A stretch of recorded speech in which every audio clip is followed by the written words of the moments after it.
ready to get rolling? All right. Well, welcome. Welcome to the California Racial Identity Profiling Act Advisory Board meeting. We're going to go ahead and start the meeting at about, it looks like 3:03 here in the afternoon. And just a quick word of welcome and introductions. Today we're going to talk a lot about the proposed regulations, and Co-Chair Rafael and I are also on the STOP Data Committee. And so we have been a part of a very in-depth and robust conversation about the proposed regulations. So I know we both are very interested in hearing the comments from our colleagues on the board later on this afternoon. So we look forward to that conversation. Before we jump into that, we have the approval of the minutes and also introductions of new board members. And I will graciously ask DOJ staff to remind who is new to our board at this meeting today.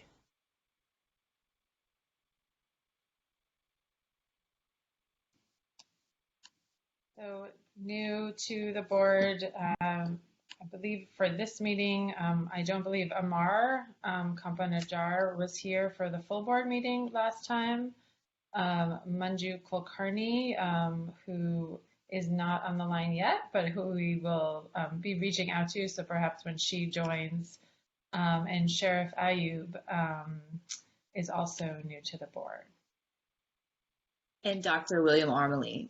And Dr. William Armeline, who I think may not be able to attend today, but if he comes on, we can let you all know. Thank you. Okay. Also, if we could just briefly have a roll call for so that we know who's present for the minutes and confirm that we have a quorum. Gladly. Someone from DOJ able to run down the roll call? Yeah, I think if you could just all just say your name and present, or just that'd be fine. Okay, I did. Yeah, I didn't know if it'd be easier in a virtual setting to run on the list. On my screen, I have like 50 of you, so. Thanks. Well, I guess I'll start it off. Edgar Hampton on behalf of PORAC. Steve Raphael, gubernatorial appointee. Brian Kennedy. Amanda Ray with California Highway Patrol. Lily Kajabi, Attorney General appointee. Melanie Ochoa with ACLU, Southern California. Hi, this is Brendan. I can't sure if you hear me. I'm having sound problems. I hear part of people, so Brendan Woods is here, public defender, Alameda County. But I'm trying to get my sound fixed right now. If you can, someone give me a thumbs up. I can't tell if anyone can hear me. Hear you, okay, great. Thank you. Thanks, Brendan.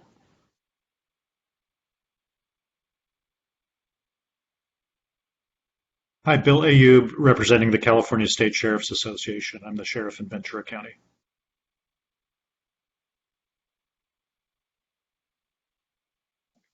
Hi, everyone. Manju Kulkarni, appointed by Speaker Rendon. Nice to be with you all.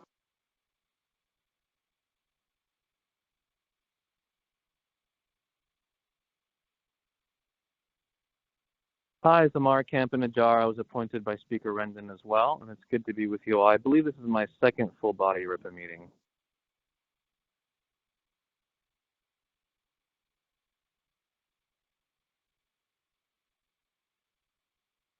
I see that Andrea Guerrero is also on the line, but she may be having technical difficulties. No, hi, I'm here. Andrea Guerrero, Alliance San Diego. It's good to see everyone. I think is that everyone? Thank you, appreciate it. Great. And I failed to introduce myself initially. I'm David Swing, representing the California Police Chiefs and a co-chair of the board. And just for the public, I'm Nancy Beninati. I'm a supervising deputy attorney general from the California Attorney General's office.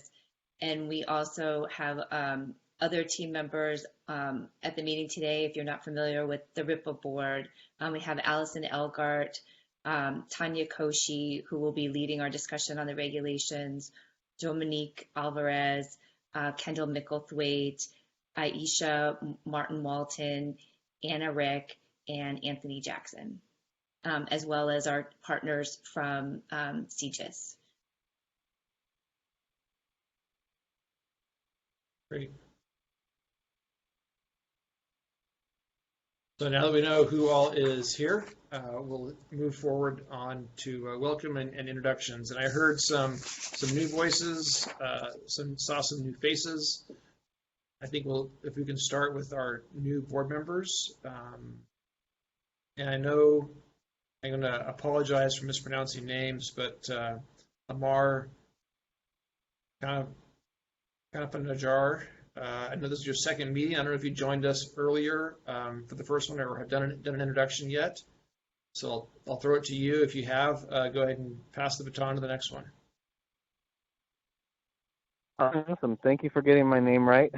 For those of you who are having trouble, think about camping in a jar. Amar Camp in a Jar. That's how most people will remember it. And I think I spoke last time. But yeah, I am from San Diego, actually from Chula Vista, and I ran for Congress for 2 consecutive cycles in California's 50th Congressional District. I'm a small business owner and a community leader here in San Diego, and I'm really honored to be here as an appointee of Speaker Rendon, and I look forward to collaborating with all of you in the weeks and months ahead. Great, thank you. Sheriff Ayub? Yes, sir. Bill Ayub. I'm the sheriff of Ventura County. That's just north of Los Angeles on the coast. 36 years in law enforcement of one shape or form, and excited to be participating in the discussions that the board will be having. I'm replacing Sheriff John McMahon from San Bernardino County, who recently retired. So I'm happy to be here representing the California State Sheriff's Association. Great, thank you, welcome. And I believe the third new member who I heard was member Kulkarni. Hi, yes. Again, my name is Manju Kulkarni. Since Amar shared how to say his name, I will as well. It's Manju like money. Should be an easy way to remember it. And I am executive director of APCON, the Asian Pacific Policy and Planning Council, which is a coalition of over 40 community-based organizations representing the 1.5 million AAPIs in Southern California. I'm also a co-founder of Stop AAPI Hate, which is a national coalition to fight anti-Asian hate in America. Thanks so much. Really honored and privileged to be with you all. Excellent, thank you, welcome, glad to have you. We'll move on to item number 3 on our agenda, approval. Well, first off, did I miss any new members? Anyone that I failed to introduce or allow for introduction? We'll move on to the approval of the June 9th, 2021 minutes. Hopefully everyone's had a chance to review those minutes. And if so, I'll entertain a motion for approval. I'll make a motion for approval of the minutes. Edgar Hampton, motion for approval of the minutes. Sorry, didn't put my name in there. Okay. I'll second the motion. Andrea Guerrero. Thank you. Any discussion or amendments to the minutes? Hearing none, we'll do a vote of opposition, if you would, since this is a routine item for approval. Is there any opposition to approving the minutes based on the motion and second? Motion passes unanimously. Item 4 on our agenda is a presentation regarding the 2021 amendments to the RIPA stop data regulations. And we'll turn this over to, I believe, DOJ staff and Tanya. Thanks, Chief Swing. Good afternoon, everyone. My name is Tanya Koshi. I'm a Deputy Attorney General in the Civil Rights Enforcement Section. And I'll do a brief presentation summarizing the proposals that we have made. And so I'm going to share my screen. I have a little bit of a PowerPoint for you. Hold on one moment.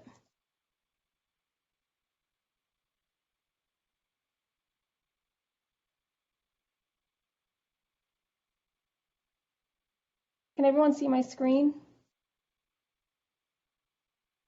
Okay, I'm going to assume silence means yes. You're good, Tanya. Yes, we can. Great, thank you. So as I mentioned, I'll be providing a brief overview of the Attorney General's proposed amendments to the RIPA regulations. I wanted to note at the outset that we have limited time on the agenda to provide this presentation. So to the extent that the board members have any questions, I think the most efficient approach might be to take any question at the end of the presentation. What we'll cover today are the following. The process that the Attorney General Office is taking to, or took to identify the proposed amendments, the timeline of the process for amending regulations, a summary of the specific proposals that we have made, the process for obtaining board comments on the proposals, and finally, for the public that is listening, I will clarify the purpose of the public comment during the board meeting and provide details on how you can provide a comment on the proposals themselves. Just as some background, particularly for newer board members and for the public, the Racial and Identity Profiling Act specifically directed the Attorney General's Office to put together regulations implementing the requirements of the Act. Those regulations went into effect in 2017. They weren't created by the board, but as is statutorily required, the Attorney General's Office consulted with the board in developing the regulations. These regulations include what categories of information officers have to report, how law enforcement agencies would transmit data to the department, and definitions of commonly used terms. Since our office issued the regulations in 2017, we have spent the last 4 years identifying several amendments to the regulations, and these amendments are informed by experts, community organizations, law enforcement agencies, the RIPA Stop Data Analysis Subcommittee, which held a meeting on the proposals in November of last year, as well as DOJ staff that has worked on onboarding LEAs and developing our Stop Data application and analyzing the data. So I want to provide the board with a timeline of the rulemaking process. And for the public, when I refer to the rulemaking process, I mean the process by which the Attorney General's Office proposes regulations and eventually seeks approval of its proposals by the Office of Administrative Law, which is a separate state agency that is charged with reviewing and approving all regulations. We posted the proposed amendments on July 1st, which triggered a 45-day requirement a required 45-day comment period, during which any member of the public or any entity, including the board, can make a comment on the proposals. We made the decision to make the comment period 60 days, and it ends on September 3rd, so this Friday. During the comment period, we accept written comments as well as oral comments during 2 public hearings.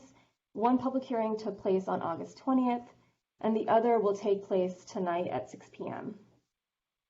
After the comment period ends this Friday, our office will devote some time to reviewing every comment, and in turn will modify our proposals as needed and prepare various documents that are required by the Office of Administrative Law.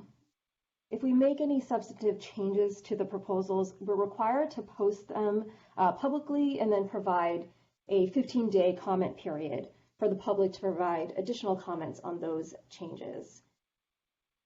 Our goal is to submit the amendments to the Office of Administrative Law for approval in early January 2022. OAL, as an Office of Administrative Law, has at least 30 business days to review the proposals, and so we are hoping that we will get approval in the spring of 2022. The effective date of the regulations would be January 1st, 2023. And the reason for the lag between approval of the amendments and the effective date of the amendments is to give our office sufficient time to update our stop data application, to onboard new agencies, and to permit agencies that use their own private stop data entry applications to update those applications. So I'm going to focus most of the rest of the presentation on a summary of the proposals. The proposed amendments fall into several categories, but in some, the intention behind most of them was to provide more context to stops, to streamline the process of reporting a stop by clarifying reporting obligations, and making data analyses more effective. And while if the board has their meeting materials available to them, I want to turn your attention to page 2 of your meeting material packet. You'll see a draft stop data entry form. Those of you who are visual learners like myself, you'll see that this gives you a visual of some of the proposals that we are making, and I think I highly encourage you to look at that and refer to it throughout your discussion. So the first category of proposals we're making are to add new data elements. And a data element for the public and perhaps for newer board members is the term we're using to describe the categories of information the officers must report with each stop entry. The 5 new proposed data elements are listed here, and I won't list them all, but I'll just explain the first one. When we say type of stop, we are seeking to require officers to report whether a stop is vehicular, a bicycle, or pedestrian stop, and this is to help with data analysis and to categorize stop data entries.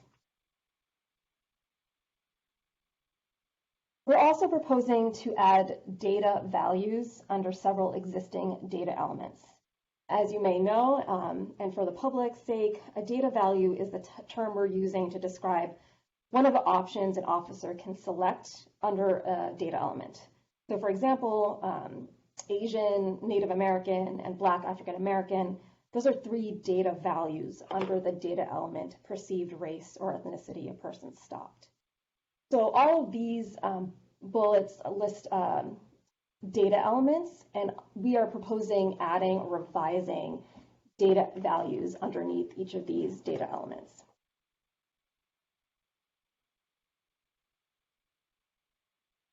We're also requiring officers to report information under certain circumstances.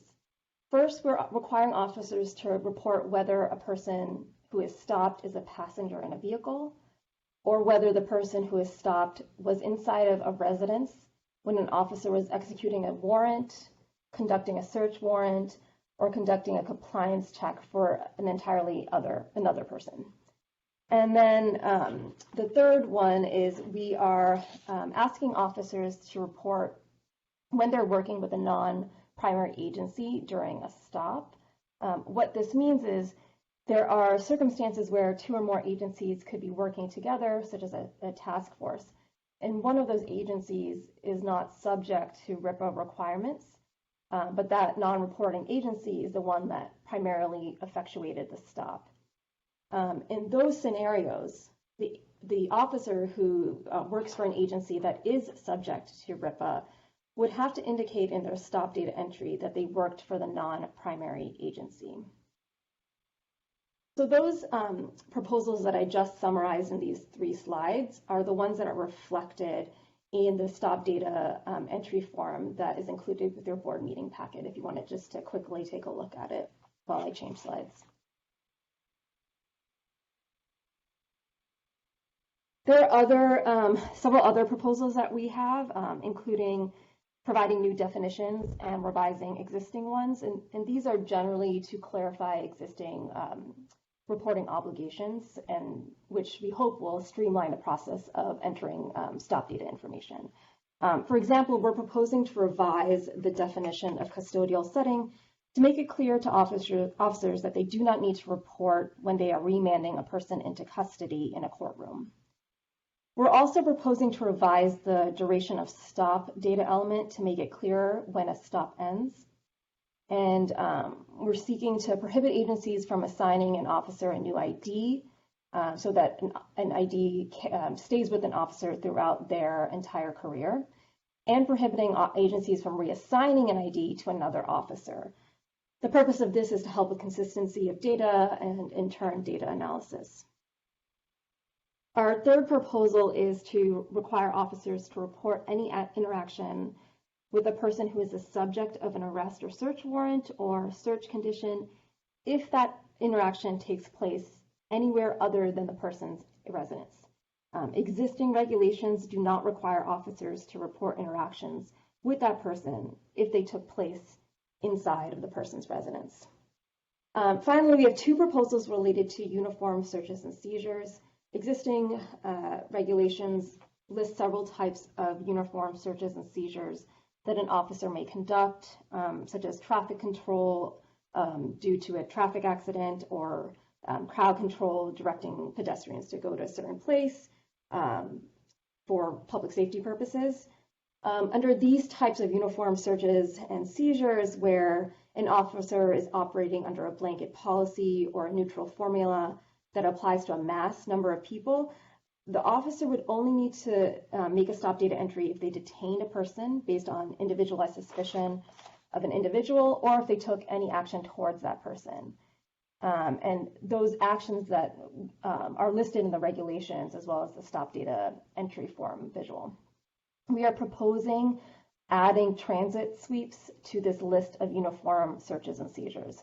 So if an officer engages in a transit sweep to see if people who are on public transportation paid their fare, the officer would not need to make a stop data entry for each person they interacted with, but would have to do so if they detained any person for any individualized suspicion, or if they took any action towards that person. For the second proposal, as I mentioned, we listed out specific types of uniform searches and seizures in the existing regulations, but we are proposing another provision where if there's any type of uniform search or seizure not already listed, the officer must report the interaction if they ask for consent to search the person or their property. Finally, we have several proposals related to data submission and disclosure. So here, we're hoping to require LEAs to report when no stops are conducted. This is in the scenario of an entity that may employ one peace officer, like a district attorney's office or a coroner's office, and they may not be in the practice of actually engaging in traditional policing work.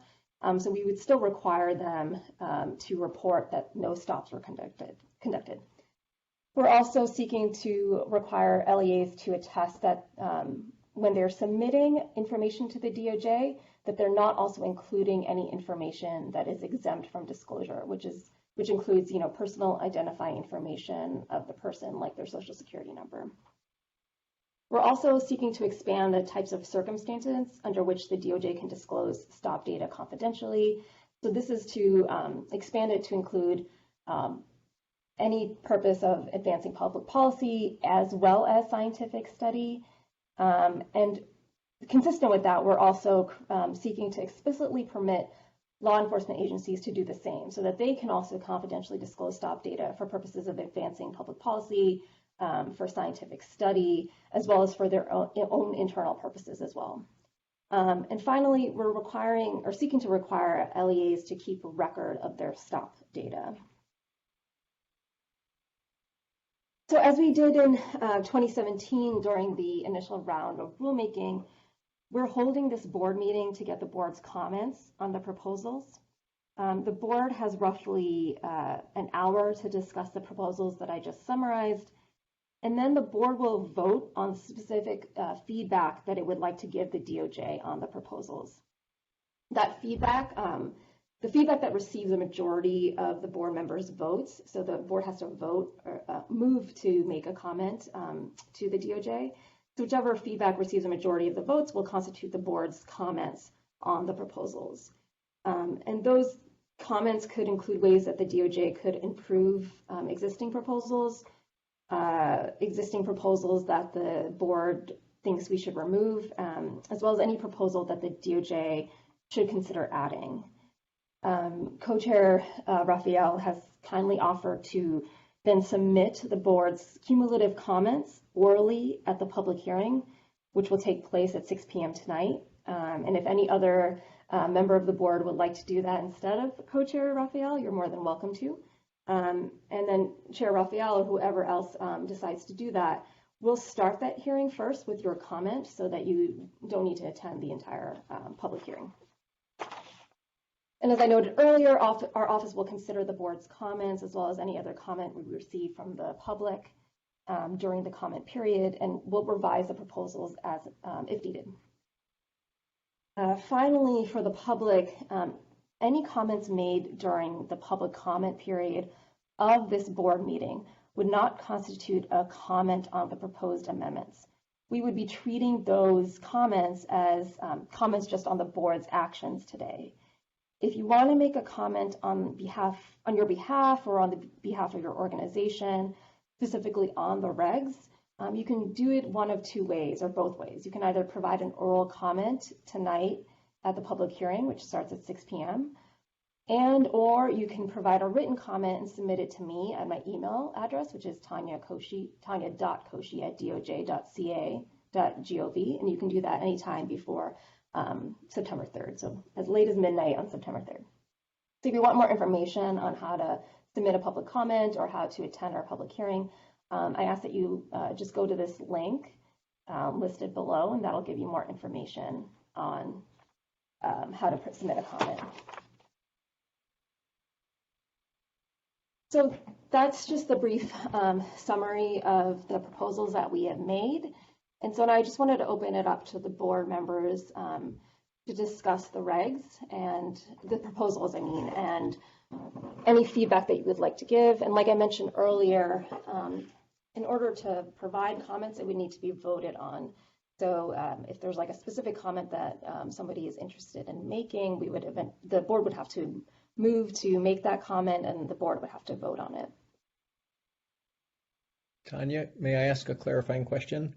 Of course. Do we have to vote on each edit to the regs, or simply if we're adding additional comments or suggestions for revision? So just any additional comment or suggestion. So you don't need to vote on whether or not you agree with our proposals. So it's really just if you have any additions or edits or suggested removals.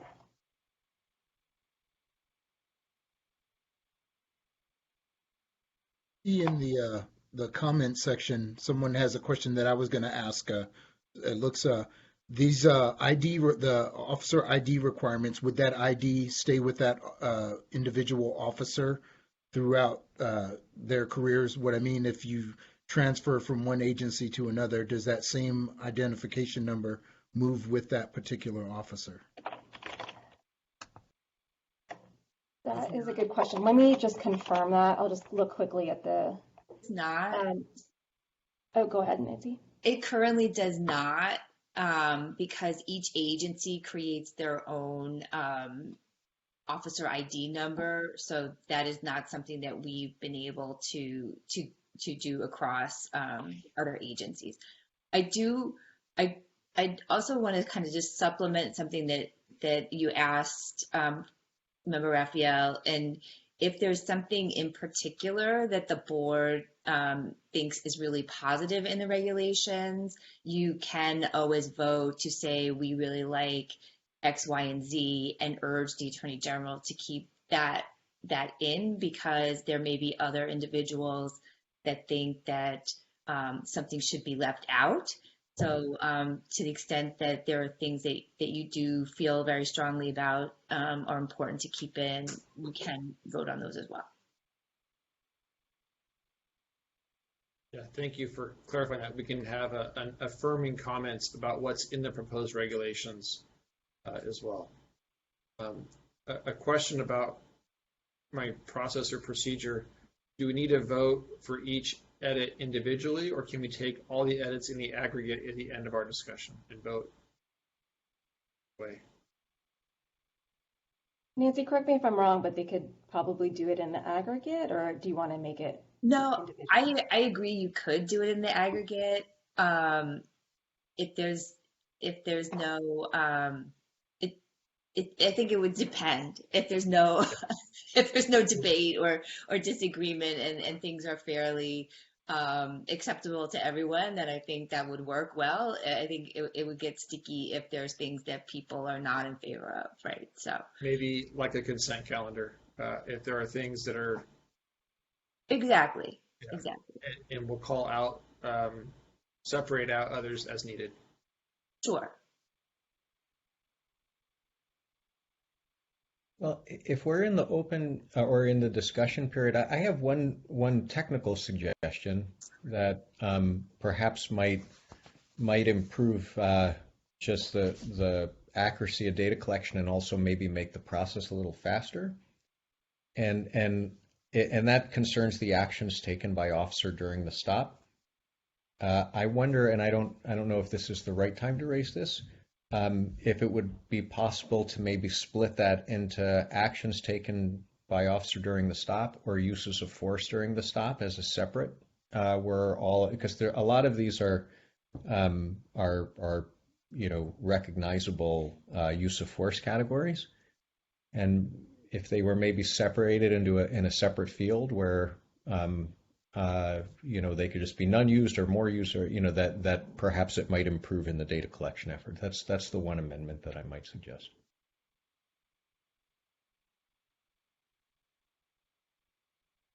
Dr. Raphael, are you referring to what is now 15A, actions taken by officer, and separating that list into two sections? Yeah, so 15A, actions taken by officer during the stop, and maybe a 15B, uses of force during the stop. And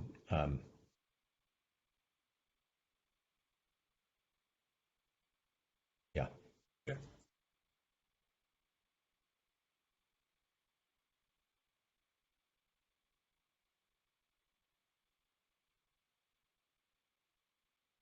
Is our next step to just continue giving comments on the regs? Is that, or to commenting on what Steve suggested? I just want to be clear.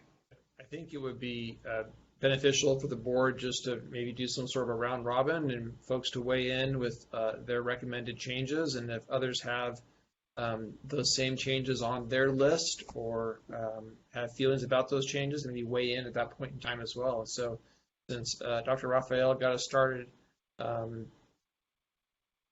we'll start with 15A with that one. Are there any other comments related to the 15A and bifurcating that into two separate lists? I just want to echo and maybe strengthen. I hope that's going to be a adopted recommendation for the reason too that that's a quite long list of actions, and near the very bottom are some that have been a particular interest and concern of the board. For example, supervisory status or how consent is used for searches and so on. And so my concern is that if there's such a long list here, that the accuracy of data collection can be hampered if some of these very potent question or important questions for tracking data wise are buried. So I just want to echo the idea of breaking these up, and in particular so that use of force questions are really front and center. And again, so that's about 15A, as you said, Member Swain. Yes, right, yes, yeah, it's about 15A. I have just one. In theory, I'm totally fine with that suggestion. I know one thing is that agencies differ in their definitions of uses of force. So for instance, some agencies don't consider pointing a weapon as a use of force that needs to be tracked. And so I just would be a little bit concerned for folks skipping over the use of force section if they do take an action that is not in their mind a use of force, rather than actually looking through that list to see if they've done any of those things. So in theory, happy to have those two separated for the reasons that you both said. There is a concern about practical, whether or not that would end up having folks omit some uses of force because they're not trained to consider those actions as uses of force and to even look at that list. And then separately for 15A, I appreciate the inclusion of different uses of canine, and I applaud that inclusion. I would suggest potentially adding deploying canines to that aren't being released, so using them to compel compliance, similar to like pointing the firearm or pointing an impact projectile. Deploying a canine just by having it present at a scene is similar in terms of its impact to both compel compliance and experienced as the use of force in a similar manner. So I would suggest that as well. And I would just before we continue, I just want to let everyone know I'm taking notes of everything that people are saying, so I can just summarize it at a later point. Thank you. Hi, Melanie. Amanda, can you clarify when you're saying with the K9? Do you mean if the K9 just happens to be the officer that was on scene, or if the K9 is actually deployed to the scene with adding the K9? So whatever kind of terminology would be the appropriate terminology for saying that the K9 is like taken out of a car or something and like used as kind of equivalent of like pointing a firearm or pointing a projectile weapon. It's being used to say like comply or this might happen, but it's not actually being released. So Okay. I don't know if there's a specific terminology that encompasses that kind of usage, but that's what I'm referring to. Okay, thank you. When I hear that example, I think of the bullet point that is there in that if a high risk stop is being conducted and a canine is deployed and barks for the purposes of announcing the canine's presence, in an example that you just identified, Member Ochoa, that to me would be deployed for purposes of apprehending a stopped person. Doesn't always include me off leash and chasing after or running towards a stopped person. It's deployed for the apprehension of, because if the if the canine is off leash and running towards an apprehension, that's likely going to result in a bite or hold situation. So, This is Brendan. I'm sorry. I don't think it has to be deployed. I'm not sure what deployed means, but if it's used for example, crowd control in a protest to get any sort of suspect, quote unquote suspect compliant or any person compliant, is how we're looking at it. So if there's someone in my lobby, which is a county building, and they're being a little bit aggressive, and they use the dog to get them under control, I'm not sure that counts as deployed, but they are using it as a show of force to get compliance. I think that's what's missing from the list here. Maybe not. I don't know. I can only speak for my agency, obviously, but I can tell you in Anaheim what they do is deployment is considered in any of those instances, like the one you just talked about, Brendan. If they use it, then that's documented as well. So you have like last year, I believe we had 78 deployments, and then they actually have a section called give ups, and that's where they get the compliance by the dog being deployed or something like that. I don't know if that helps, but I know that that's how we pay attention to that way that we can capture that data that says, like, again, last year we used 78 deployments, but the dogs actually bit someone 10 times. And then you have 18 give ups and things like that. So they are, at least again, I can only speak for my agency. That's how we keep track of how the dog's being used.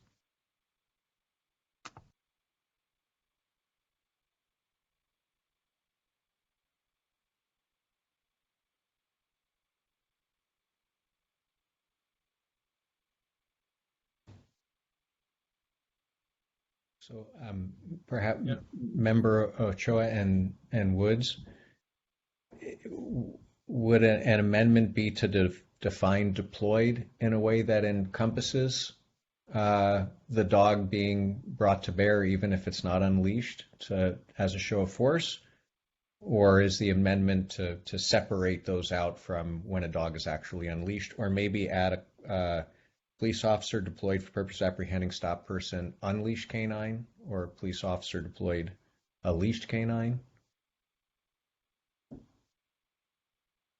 I think for me, the kind of to the distinction that Brandon also very clearly articulated, that it's not necessarily treated as apprehension.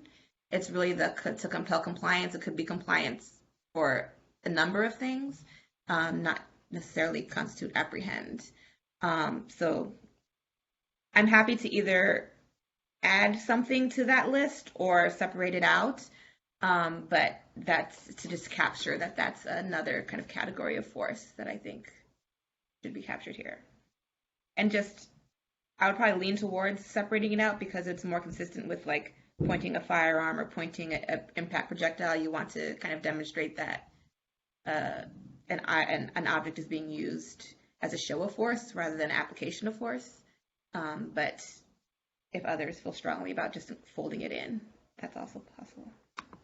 I agree with the comments of Member Ochoa and Woods, and I think it's really important to bring this out explicitly because of the ramifications of using a show of force, which has its own,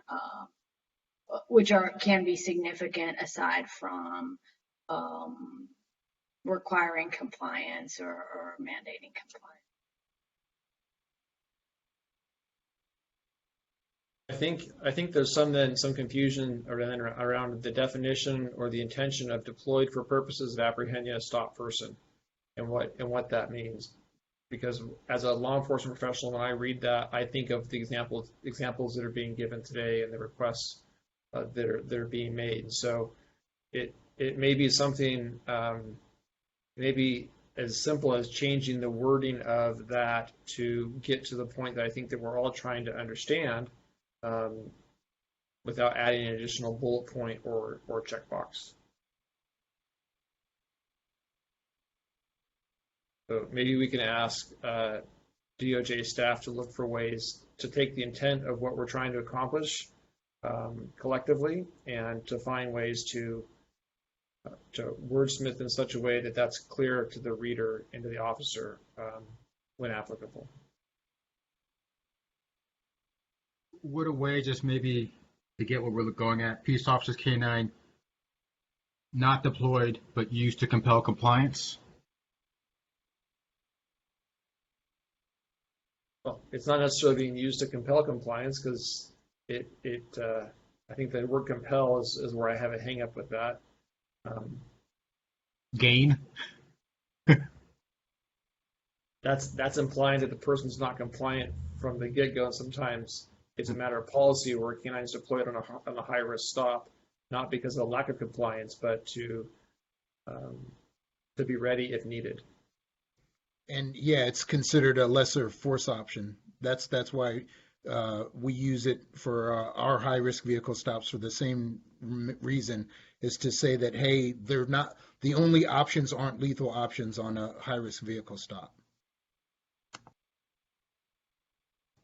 So maybe because, and please chime in if this seems not appropriate, because we already have biting and holding a person and being deployed to search for, locate, or detect contraband as separate kind of uses of canine, would peace officers canine like displayed, that's a great word, but like displayed at a person kind of be essentially what we're trying to get at and would be parallel to a firearm pointed at a person or projectile weapon pointed at a person. So the use is not necessarily specifically identified, but it shows that it was actively used in some way that fell short of biting or holding. Sure. I think it is around the definition of deployed, and if displayed or if there's a better word than deployed, or I think the board is supportive of that to accomplish, I think, a common interest and a common goal. Your point about the equating it to pointing a firearm, I think is a very similar parallel, and that makes a lot of sense. So I think it's about just finding the right wording that the board's comfortable with to accomplish that. What if you were to say K9 deployed for purposes of a show of force? So again, to me, the imperative word is not the deployment, but it's the show of force versus apprehension. Yeah, I think that in the interest of the board, to stay at the 30,000-foot level of governance, I think our intent is clear to DOJ staff, and we'll ask DOJ staff to find the right way to convey what we can't convey in the 60 minutes that we have this afternoon. Does that work for the board? Yes. Yes, I think that makes a lot of sense. I think that works, but I definitely co-sign on that kind of definition that you just gave. That's what we do want to capture in whatever specific language that they adopt, the show of force language.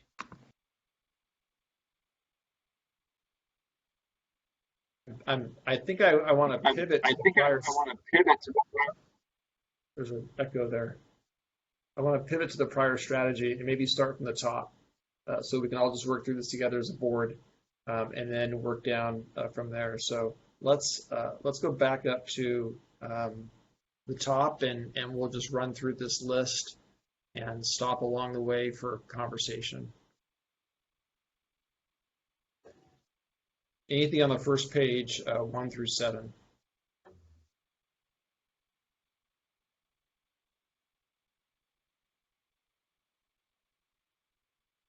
Okay, hearing none, we'll move to. This is maybe a little, I assume you're going through the template regulations. Is that what you're talking about, 1 through 7, or are you talking about the actual regulations? The proposed, yeah. So you're talking about the definitions then, starting with the definitions 1 through 7? Because the regulations include definitions as well, but they're not reflected in the template. So I think we're talking about the template. Yeah, I just have an issue myself. Just wanted to clarify for the board that the full text of the regs were sent to you in the link to the website, and then attached as a PDF was the proposed template so that you all could just see how they flowed. But the actual text of the regs appears in red in that link. I myself made that mistake earlier today. So just wanted to throw that out. And just to add to what Nancy was saying, the stop data entry visual gives you a sense of at least some of the proposals. So I think what Chief Swing was trying to do is go through the stop data visual, if I understood correctly. And they Great, thank you both for that. And yes, I was not looking at the link. I overlooked that in the invite. And Chief Swing, one option could be to start with the stop data visual because it is the bulk of the proposals, and then from there going back to the actual text and looking at the definitions and the other proposals as well. Thank you.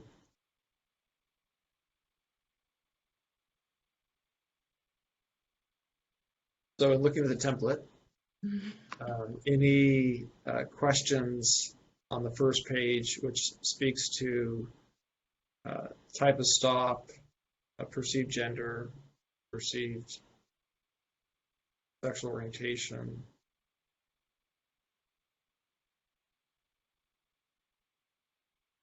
The next page. Well, no one else had comments on that one. I just want to give room for anyone else. But I just want to affirm it, I guess, in the spirit of like asserting things that we are actually like in support of and want to endorse, specifically the edits to the perceived gender of person stopped. I think that was an excellent change in the regulations, and we're very much in support of that, to be more inclusive and conform with other spaces in California law where we use this terminology, and allow for these identities to be captured, and just to I think that's not, and this to continue to encourage the department, which I know they have been doing, to provide more training on how to appropriately utilize these different terminologies, so that we are sure that we're getting like accurate data and people are appropriately capturing individuals' gender identities.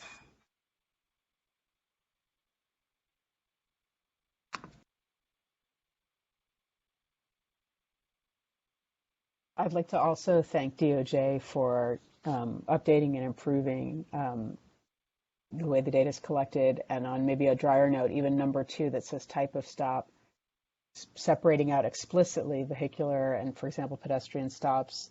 In different jurisdictions in the past, we see marked differentiation in terms of search rates, for example, that pedestrians, the age demographics and how pedestrians are treated in terms of searches can be very different from drivers. And so this is going to, I think, be very useful and important addition, although it might look like a very simple one at the very beginning. So I want to, in the spirit of endorsing the changes, affirm that one.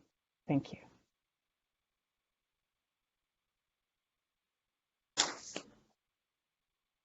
Yes, I endorse those endorsements. Those are great changes.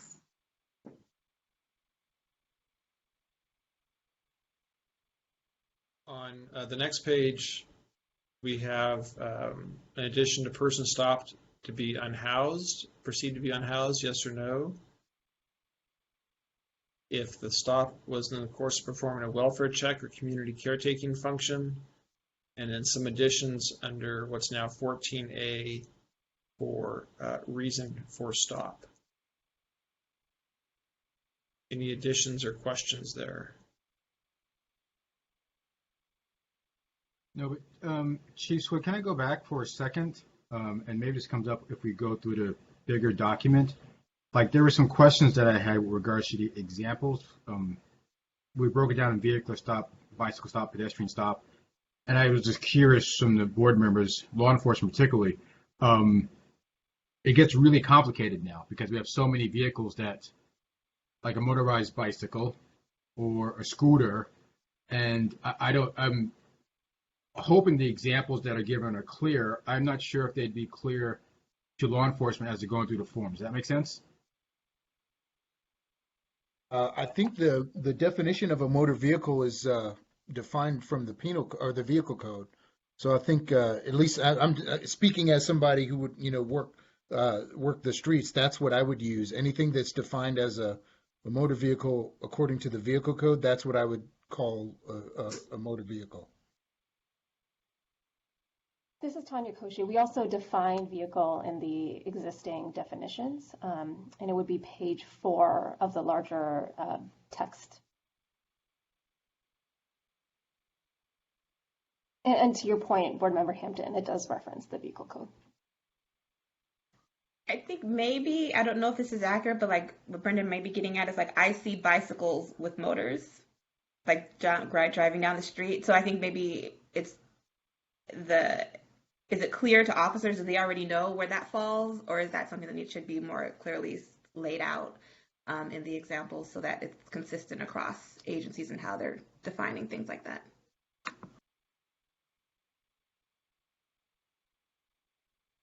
And Rochelle, I think that's something that would be outlined during the training, but if you look on page 4, it does get into motorized scooters, and yes, officers are trained on how to differentiate. Okay. If you guys are good, I'm good.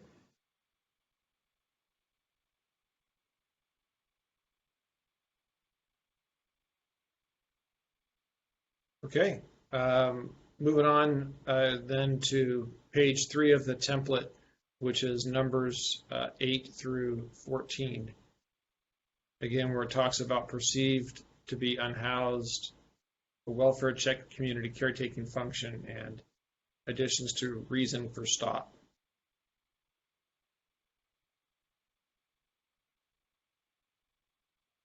which those reasons carry over onto the following page at the top of page 4 of the packet.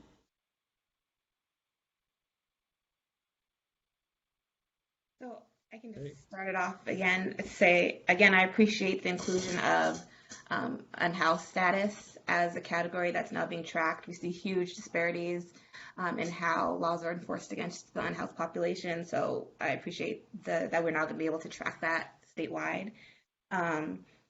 Question that I had on kind of 12 and 13 is kind of, so 12 is stop made in response to a call for service, and stop made during the course of performing a welfare check. It's a little bit unclear to me, and it may be also unclear to officers, and we have some disparities in how it's being employed, because some of these things seem not mutually exclusive or a little fuzzy. And so for instance, stop made in response to a call for service. I think in the larger regulations document, it's clear that a call for service is actually not a basis for stop. You have to have your own separate basis for stop. But the language here is saying stop is made in response to a call for service, makes it a little bit unclear, and suggests that like simply someone calling for service is actually a basis for now stopping someone, and we want to be clear that that is not true. So it may be, I think we maybe want to get at, like, did you encounter the person because you were like present on the scene because you responded to a call for service, not that the stop itself was the basis for the, the call itself being the basis for the call for service. That the call itself was not the basis for the stop. It was the reason why the officer was kind of dispatched or present on the scene. And I think if that is accurate as to what the department is actually trying to get to, I think that maybe some clarity around that could be useful. Similarly, the next one was saying stop made during the course of a welfare check. And I think, and then that is a stop during a welfare check. Those could be two totally different things. Like a welfare check could be, you could be present on the scene for a welfare check for X person, and then you make a stop of Y. And so the reason for being present in the welfare check is not at all related to the reason for the stop of the other person. And I think that also gets confusing too when the officer is instructed to describe why the content of the welfare check for the reason why the stop was made, when those could be, again, related to two totally different people. So I think that it may be useful to like just pull out like a short narrative as to like what was the nature of the welfare check here, period, as its own narrative, so that it's totally distinct from the reason for the stop, which again can be for a totally different person. And similarly, that may be useful for the stop made in response to call for service, have a short narrative there that actually just has them describe what the call for service was. So that gets to why they're present at the scene, and then separately why the stop was being made for whoever it was. And then just one last thing, which is more a question. I see that for 14A, reasonable suspicion and probable cause are separated out as two separate things, which I think is good, very good. But the basis for the reasonable suspicion or probable cause is just nested under probable cause. I just want to be clear that even if it's reasonable suspicion, they still are required to fill out those sections. I didn't know if it's just kind of how it was presented on this document, or if that is actually like a prerequisite for having to fill out those additional pieces. Board Member Ochoa, you're right. The data values under probable cause would also have to be selected under reasonable suspicion. I think it's just the formatting that doesn't make that clear. And to your earlier point about stop made in response to a call for service, I think your question was if the DOJ's intention was for officers to choose that anytime they are making a stop during the course of making a call for service, and that was the intention. And to the extent that that's not clear, the board could consider asking the DOJ to consider revising that to make it clear.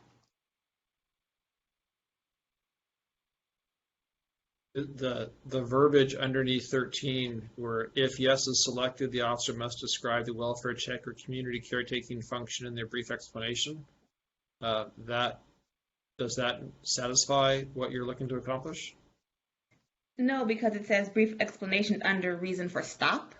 So again, the reason that someone is stopped could be totally unrelated to the reason why the officers there are present for a welfare check. So that could be welfare check of a person experiencing a mental health crisis, and they stop someone that was present at the scene because they thought they had a weapon on them and they conducted a search, so I mean, it's totally unrelated and could be related to two different people completely.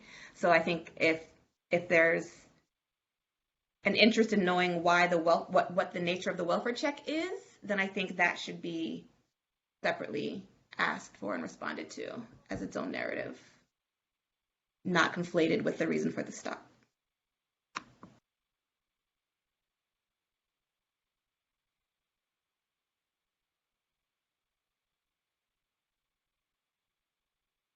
Okay, other comments?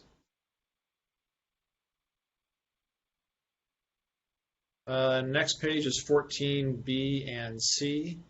We DOJ staff added if the person was a passenger in the vehicle, as well as if inside a residence, if it was in response, if the stop was in response to a search warrant or arrest warrant, parole, probation, PRCS, etc., or other type of detention or house arrest. As a way to flush out that information. And 15A we talked about, or no? No, we talked about 15B. No, 15A we talked about, yeah. We talked about 15A. So anything on 14B and C? May I ask about 14C? Just to clarify, so the question is asking whether the person was stopped incident to serving a warrant on a different person. Is that so? Exactly. For example, yeah, the existing regulations were not clear that if an officer is executing a search warrant or a arrest warrant or doing a compliance check of another person in a residence, and then they end up stopping another person in the residence, that they need to then report their interaction with that other person who is not the subject of that warrant or that compliance check.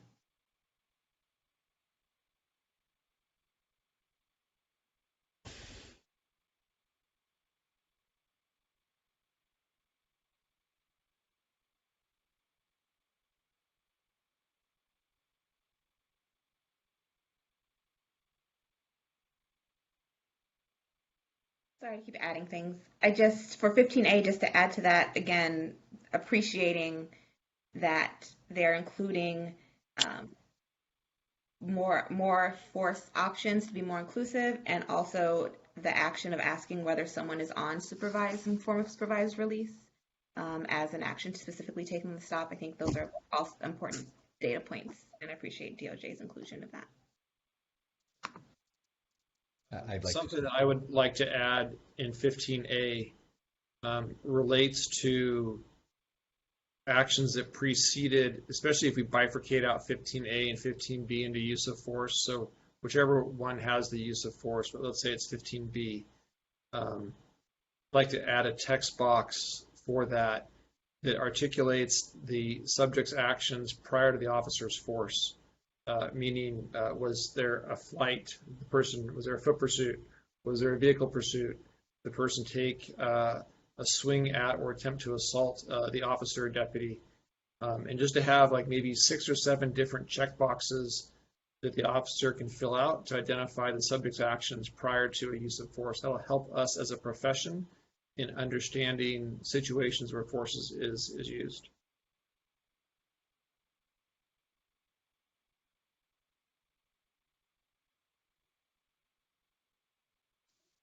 I know we've had challenges before in thinking about open text fields versus checkboxes, and you mentioned both. Can you clarify what you're suggesting? Thank you.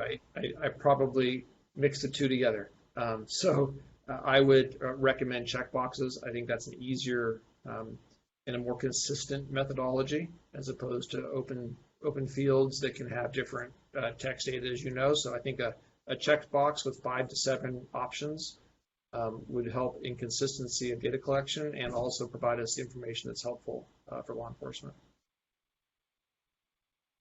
Thank you. I think that makes a lot of sense. So could we imagine another box that said reason for use of force or actions preceding use of force?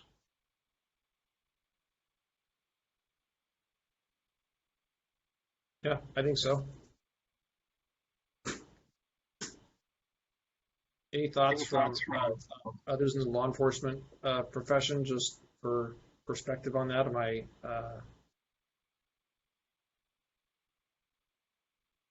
missing something? Oh no, I think anytime you use the force data points, I think that's always good to show how many times force is used during contacts and everything else like that. That puts it in a proper perspective.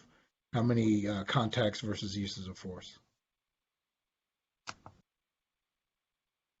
Agreed. I think you're building in continuity into the data collection across jurisdictions as well, or certainly even within large agencies entering the same type of data. So it makes a lot of sense to me from my point of view.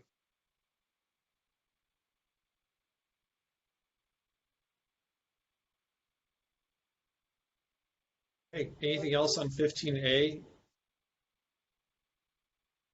So I'm going back and I'm thinking about your suggestion, and I'm wondering if that's our place. If the role here is to collect that data, because it hasn't been done before, and I'm curious as to why we consider doing it now. There have been many people who've been on the board before us, and they've taken a decision not to do that. So I'm just curious why we would, as a board, move that way now, and are we gathering and providing justifications which may be false for the use of force? I'll just put it out there. I don't know that we're gathering information that would be false.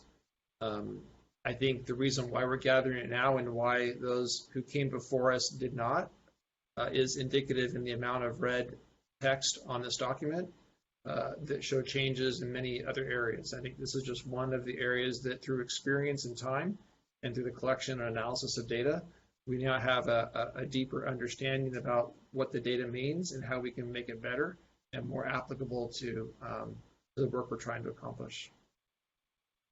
Yeah, I'm just wondering if that was those questions are the intended goal of our board here. So I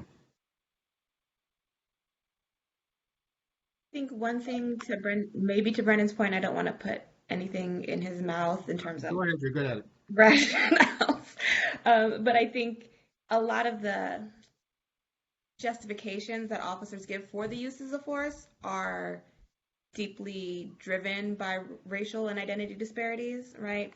Perceptions of how someone is acting towards them are driven in large part by who that individual is, and we've seen that when we look at like body cam data or other types of things.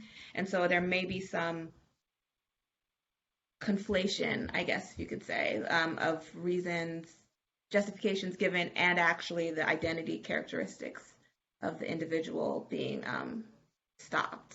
And so it's I guess unclear to what degree it's helpful in just observing how different folks are treated when you're not including something that is seen as being or observed as being dependent on those identities as well. Yeah, so, I was in the first batch of board members, and, there were a lot of things that we didn't include, some of which are now being included here. And it was because our primary battle in the first round was the length of the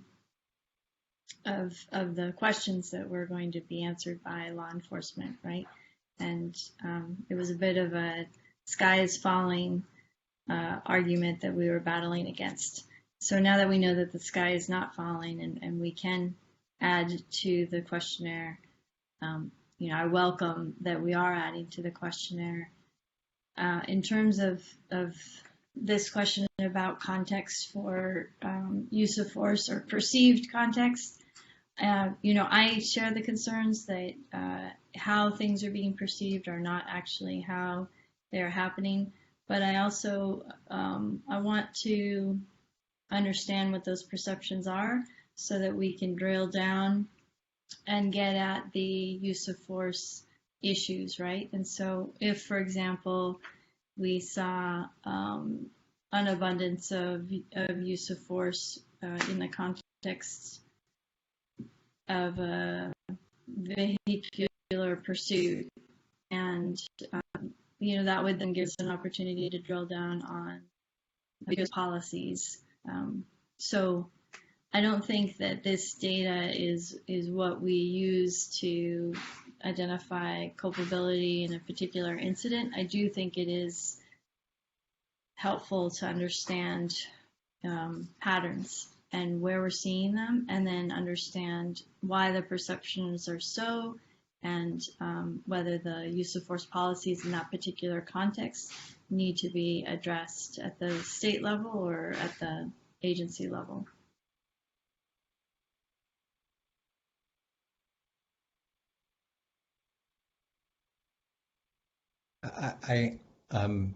I'd like to sort of second Commissioner Member Guerrero's thoughts, and I do think that perhaps there are some elements that we could add to such a question that would just be plain factual. So whether the use of force followed a foot pursuit or a vehicle pursuit, and then other questions like whether it followed an assault or whether it was the result of resisting arrest or threatening behavior.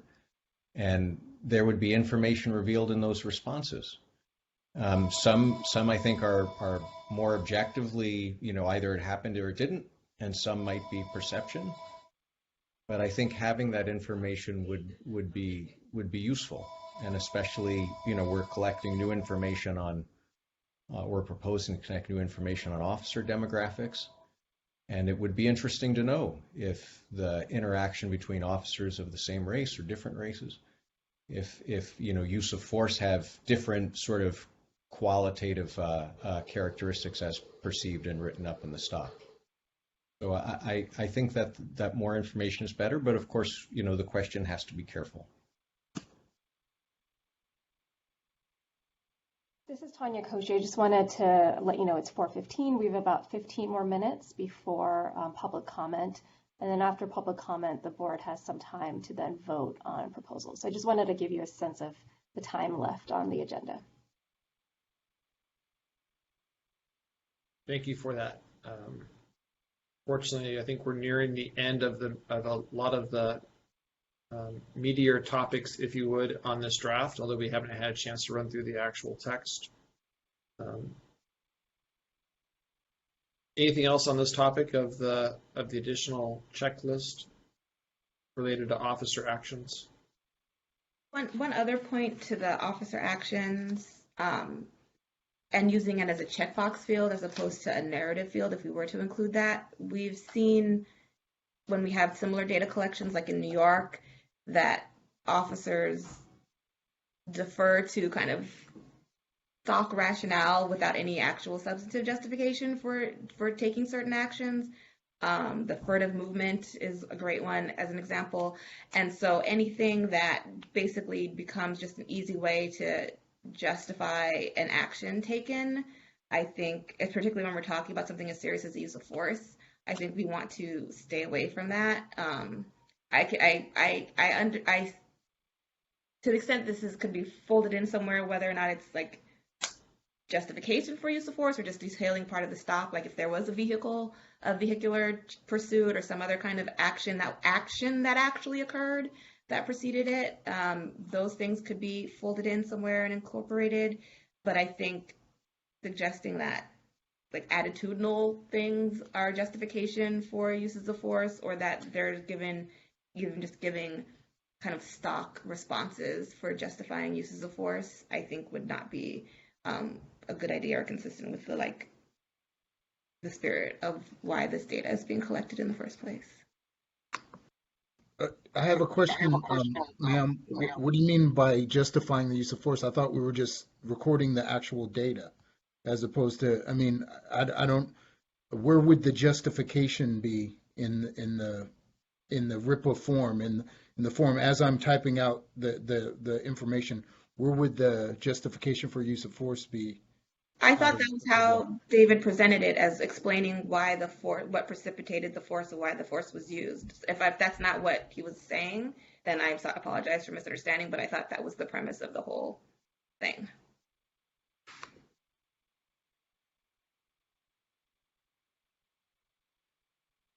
Yeah, so I hear the concerns and I share the concerns, and that we do use narrative fields in other places in this form, right? So, but we would have the same challenge with a narrative field, right? If we don't trust the officer, and there are good reasons not to trust some officers, then we would have the challenge of a narrative field. We would have the same challenge, right, as the checkbox, unless you see that differently, Commissioner or Board Member Ochoa. I think that this is a helpful information to provide if you think that a narrative field would be a better way to capture it, and, which is, seem to be embedded in Chief Swing's mind as well. Please let us know. I'm just trying to think of what is meaningful and actionable data, right? Again, this is not assessing culpability in a particular instance. This is trying to get at patterns to delve deeper into policy. And maybe David can. Oh, I'm sorry. Well, I was just going to say, quantitative fields always help, in that regard, because anything that's in a narrative text is not easily mined, right? Anything that's in a checkbox is. And maybe David can clarify again, because I was under the understanding that when you prefaced it, and maybe I misheard, that you were talking about the basis for using force. So if that versus like some things that Andrea mentioned, like actions taken, like if there was a vehicular pursuit or something like that. So can you explain why you wanted to include, or what you were envisioning again? Just to make sure I'm on the same page. What I'm envisioning is a checkbox. I did say narrative at first because that's been, as we have flushed this idea out on behalf of the association, we've talked about different formats. So to your point, Member Guerrero, thank you for clarifying. I'm thinking a checkbox because a narrative form can lead to, will not be as consistent as a one of a few items to check off on a list. In terms of the purpose, it's to identify actions taken prior to a use of force. If there are patterns that we see, and we as a law enforcement agency can better understand what's happening prior to use of force and use this form to accomplish that, I think the state of California and our residents and guests are better for it. So I guess it might depend on what we're talking in abstracts now, what the list actually says. Might be helpful to see that before we answer that question. So is it like a high-speed chase or traffic stop? I think it's specific actions on behalf of the suspect that preceded an officer's or deputy's use of force. So to answer your question, foot pursuit, right? Did the person swing at or clench their fists in what are known as pre-assaultive indicators of a fight? Did that cause the officer to have to ask the person to sit down on a curb? Because there are things on this list that are the lowest level of control of the situation, and I think that knowing what's happening prior to that will help us understand it as a profession, and also help us talk about what's happening in our communities.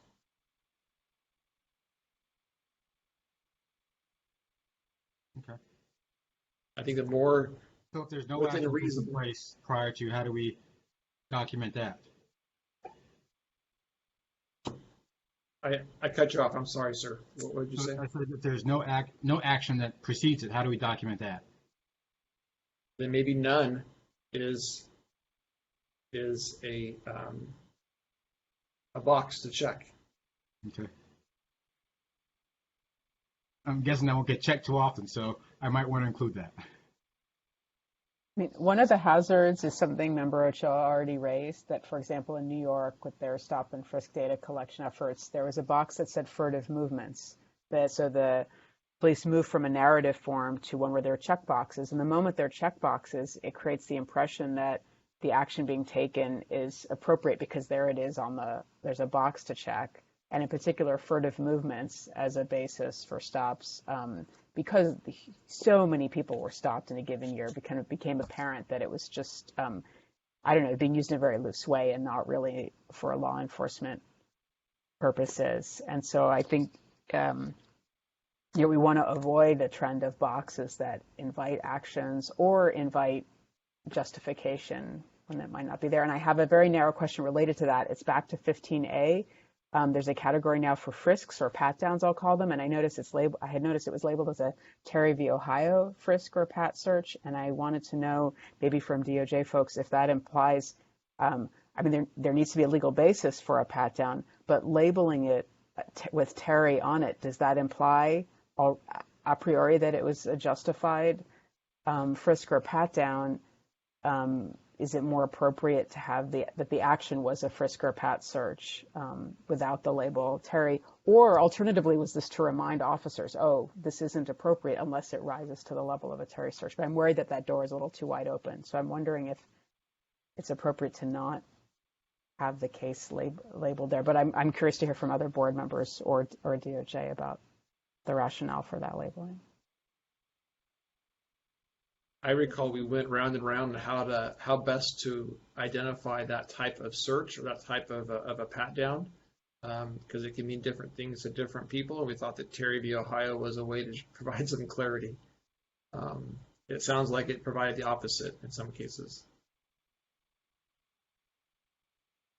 And I don't know, maybe it does provide the clarity of reminding someone, oh, you can't just pat down anyone. There has to be a legal basis, but if it suddenly opens the door and says every pat down or frisk is appropriate because I'm calling it a Terry search, a Terry frisk. That's my concern. Maybe I'm raising this as a question mark for further comment in the last remaining public comment stretch too. I'd like to ask one comment, and perhaps some of the board members know more.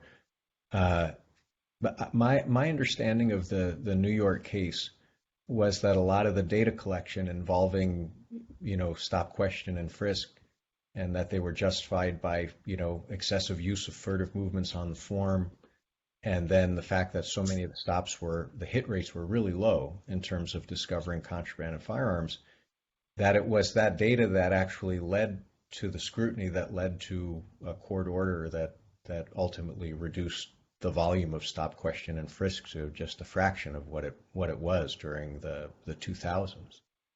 And so for that reason, I think, there are substantive things that we can ask that perhaps didn't happen. And if there's a catch-all other and all we see is other all the time, that tells us something. There's information revealed by that. While on the other hand, if it was someone assaulted you or it followed a foot pursuit or something, then we have more context, more information. So it's not clear to me that it wouldn't be revelatory, and that I think we have to be careful what we ask for in terms of the types of questions, and that has to be thought through. But I think it can be meaningful, and as we saw in New York, it was the way it played out. I thought that the excessive response on that particular field was kind of a source of scrutiny. Chief Swing, I have a recommendation to move us forward, and that is that we direct DOJ to consider a question that's like 15B, so where we have a basis for search, we have check boxes, and then we have a required narrative box to fill in some detail. And I think that if we followed that format, which we already have in place, that would help us get some data that, again, doesn't get at the question of whether an officer was being truthful or the perception was well informed, but it does get at pattern along the lines of what Board Member Raphael was talking about. I think it could be very helpful to us in understanding in what context use of force is happening. And I guess that would be my recommendation. And a question for DOJ or for Chief Swing: are use of force incidents documented already? Is this potentially a duplication of efforts? If it is, then maybe we're not capturing it here. But if it's not already captured, then I would recommend that DOJ consider treating it the same way we treat basis for search. To answer your question, use of force is not captured, except for death, serious bodily injury, discharge of a firearm, in custody death, not at the level that is being recorded through this form. I think also from a data practitioner's view, having worked with other agencies and tried to link use of force incidents to stop data, that is not often always possible, because they're housed in separate systems.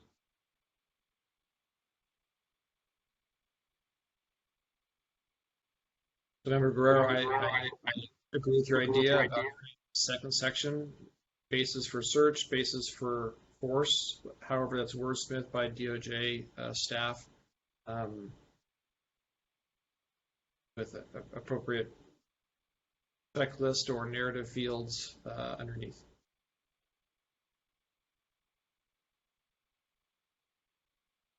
And Chairman Swing, I just want to, for the record, say I still feel I just think it's too difficult for data mining, especially considering we make over 2 million stops. Just can't see how we're going to be able to glean that data if it's not checkbox.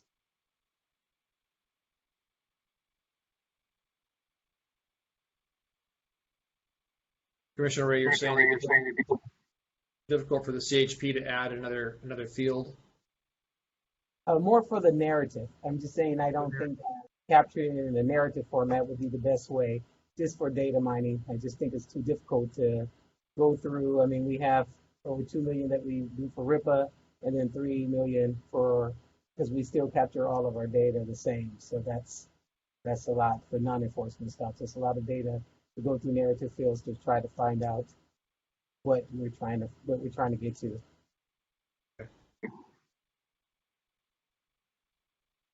This is Tanya Koshi. It's 4:30, and technically this is where we would end the discussion, but it sounds like there's still a lot to discuss. And we do have 45 minutes between the board meeting and our public hearing.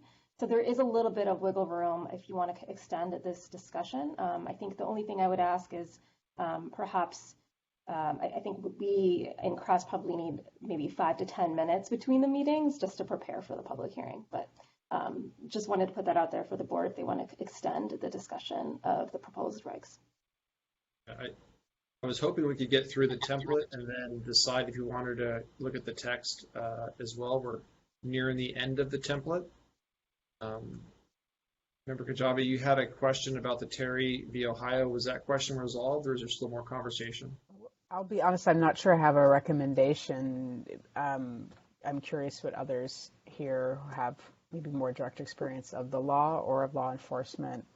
How do you interpret the labeling of that field? Does calling something a checkbox a Terry search sort of invite the impression that any kind of pat down is fine because, oh, it falls under Terry, or is calling it that a reminder that it's supposed to rise to some level of concern that somebody has a weapon? So I'm kind of reaching for extra input here.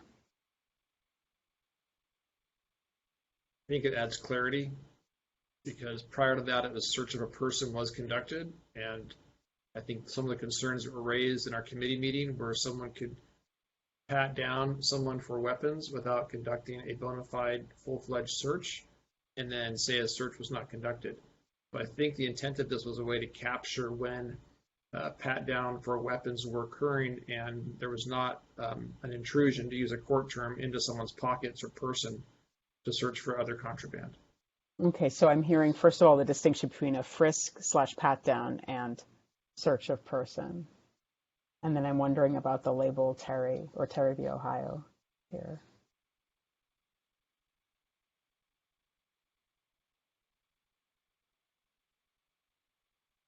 And I wonder if any board members who are more directly connected to the law than I am want to. Member Hampton, representing our officers and deputies out in the field, do you have some insights you'd like to share? Yeah, I just think that they teach you in the academy what a Terry stop is. So I think that at an officer level, especially a street officer level that's working the streets every day, they should be able to make that distinction, whether it's a Terry stop or whether it's a stop or a search incident to arrest or all of those things. That gets shaken out from the field training officer program from day one. So I don't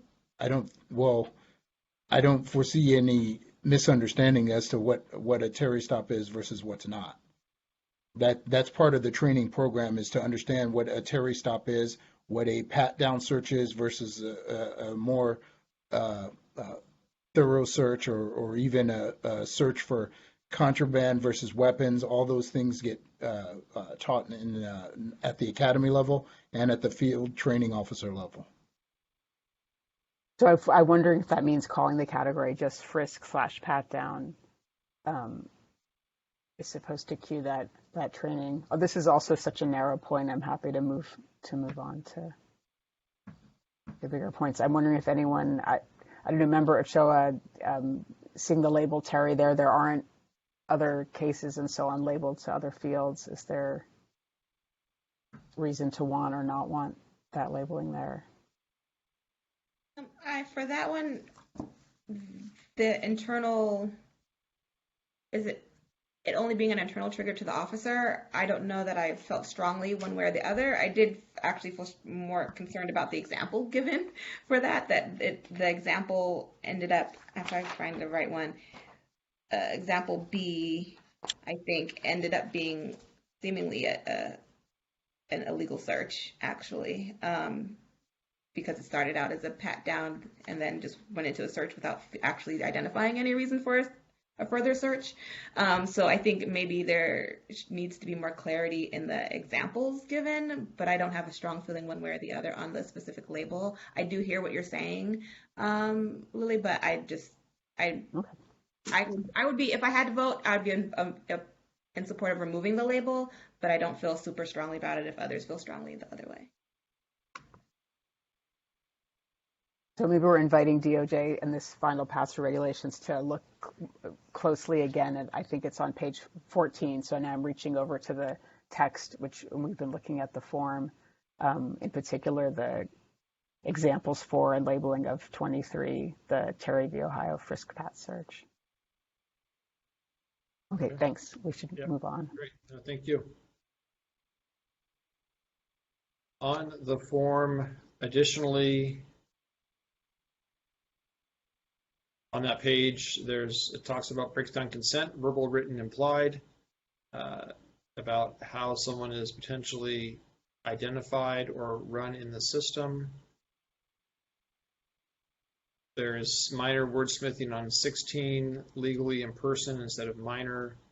And then the final page of the document also includes off-duty working a private event, contracted by another law enforcement agency, and then breaks down the officer's race or ethnicity, as well as gender identity. And then finally, non-primary agency and a stop in conjunction with an agency not subject to the reporting requirements. So more technical stuff on the last page. I have a question or rather comment on 20 and 21. And I know when RIPA was initially implemented and legislation was crafted, there was purposefully done so in a way to ensure that the officer data was anonymized by issuing a random number and so forth. I worry that these two data points are going to strip away that anonymity, particularly in smaller agencies where it may point directly to a particular officer. I'm not sure why these are being added at this point. And I do understand the study of what's going on here and how there's relevance there, but I do think it starts to trump that anonymity that was originally designed in the legislation.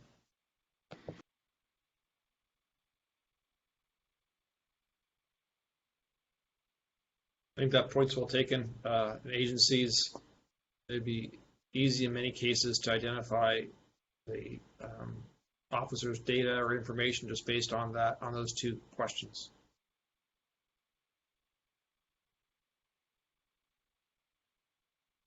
And I think that was one of the, go ahead. Just one point in favor of including that information, particularly as we think about potential solutions to this bias. One being constantly being raised is the diversity of the force itself, and identifying how that is or is not actually contributing to differences in outcomes, I think is crucially important to be tracking. I think the release of information is a separate question from the collecting of the information itself. One potential technical fix perhaps might be if any combination between question of the values in 2021 has fewer than 10 officers, 5 officers, then it can be suppressed. And so in the bigger agencies, it would probably never be suppressed, and in maybe some others they would be. So there are probably ways to preserve anonymity in smaller departments that would just require an added filter on the part of DOJ before it's publicly released. Well, remember, Raphael, just so you know, larger agencies such as ours, we also have substations, we have resident posts, so we also will be subjected to this as well. That's a concern I had as well.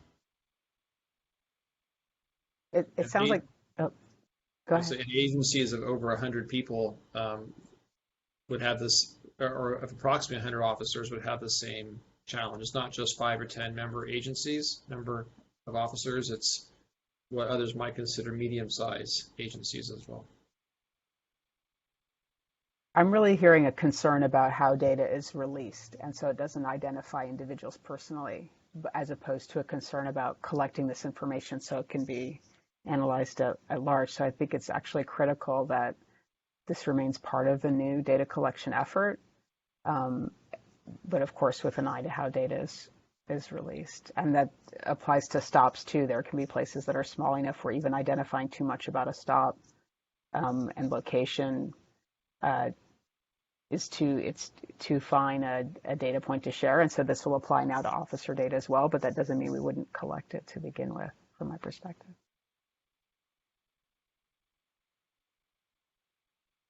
My understanding of the data is if you have the data and it's not protected under 6254, then it's subject to release if there's not an exception. I'll ask or implore the attorneys who know more about that law than I do to provide perspective on that. I think this ties into a big broader comment that I had, and since I think that's one of the last points on the template, I'll just flag this for the regulations more broadly. That one of the points that was raised was the inclusion of personal identifiable information in the data fields and the release of that information more broadly, not just with respect to the specific information about officers. And I think one of the solutions that the DOJ presents in the regs the proposed regs is to have the attestation provision included by the agency, so they have to attest that they have excluded all this information. There's not really any enforcement mechanism there, so I guess the question still remains: what happens when some of that information gets into the data, and how is that released? And I think that and this goes to the question of any of this officer information, that